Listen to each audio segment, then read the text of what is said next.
It was the kind of TV moment that sears itself into public memory. A subtle eyebrow raise, a flash of controlled disdain, and a withering takedown disguised as posh wit. Dame Helen Mirren, revered titan of British stage and screen, didn't need to shout to be heard. Sitting on the Graham Norton Show's iconic red couch, she decimated Meghan Markle's credibility with surgical precision. Referring to Meghan's podcast Confessions of a Female Founder, Mirren dismissed it not as a bold feminist endeavor, but as dark manipulation masquerading as empowerment.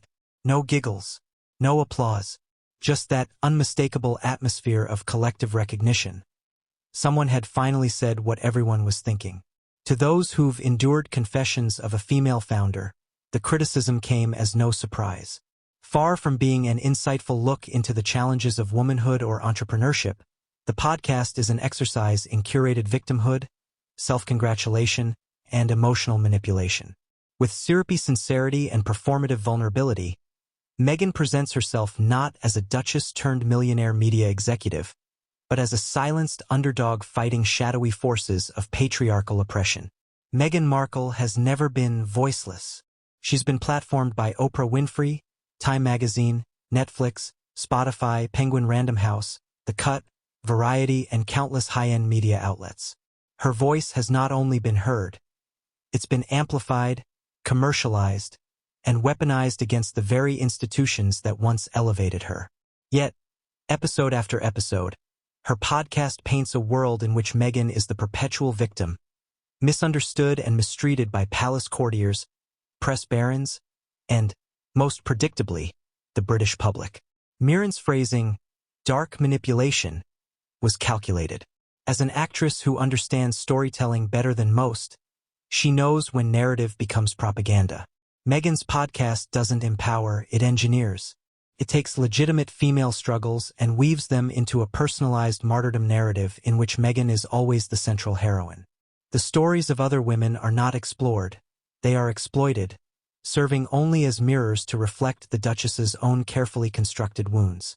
In a world where real female founders are bootstrapping businesses from nothing, enduring failures, financial risks, and glass ceilings, Meghan's account of hardship rings hollow. Her biggest professional challenge? Being asked to smile on a royal tour. Her greatest trial? Not getting editorial control over British tabloid headlines. These are not the struggles of a female founder.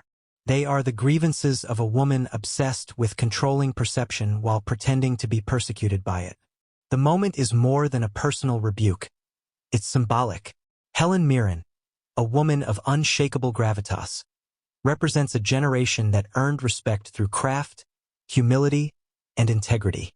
Meghan, by contrast, represents the modern celebrity industrial complex, a media-trained, self-mythologizing brand who cries foul the moment scrutiny interrupts her script. Where Mirren lets her work speak, Meghan demands applause simply for enduring discomfort. Where Mirren acts, Meghan performs in real life. This is what makes her podcast such a troubling artifact. Rather than providing value, it is engineered to provoke sympathy.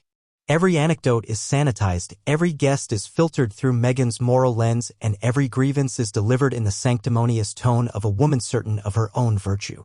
Even the title, Confessions of a Female Founder, is a misnomer. There is nothing confessional, nothing revealing, and certainly nothing foundational. The podcast is not about building businesses. It is about building brand Markle and weaponizing identity to shield it from critique. We must also understand the broader media context in which Meghan's podcast exists. Following the massive, choreographed sit-down with Oprah in 2021, it became clear that the Duchess and Duke of Sussex were pivoting from royalty to reality. There's being a lucrative tale of betrayal, racism, trauma, and eventual Californian redemption. The podcast, like the Oprah interview, serves a single function: image rehabilitation through victimhood. It's part of what could be called the Oprahification of Meghan, a transformation of real events into emotionally curated confessions designed to manipulate public sentiment rather than inform or enlighten. Helen Mirren's criticism cuts through that fog. Her subtle disdain reminded audiences that substance cannot be faked.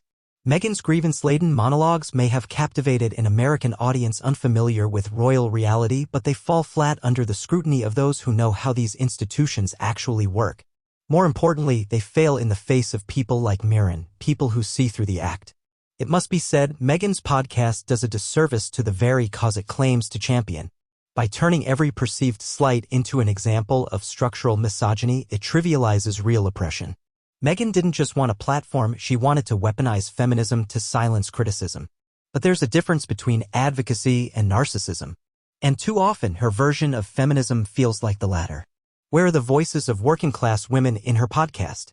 Where are the stories of female founders without billion-dollar contracts, or luxury Montecito homes, or taxpayer-funded wardrobes?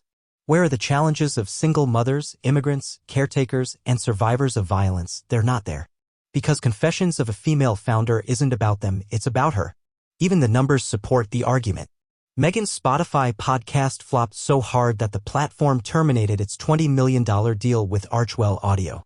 An executive later described the couple as grifters who overpromised and underdelivered. That isn't misogyny. That's business. And it's a brutal reminder that celebrity status doesn't guarantee substance. Meanwhile, Helen Mirren continues to be celebrated not because she shares every grievance publicly, but because she lets her work speak volumes. That contrast, once again, is telling. One woman wants attention. The other commands it.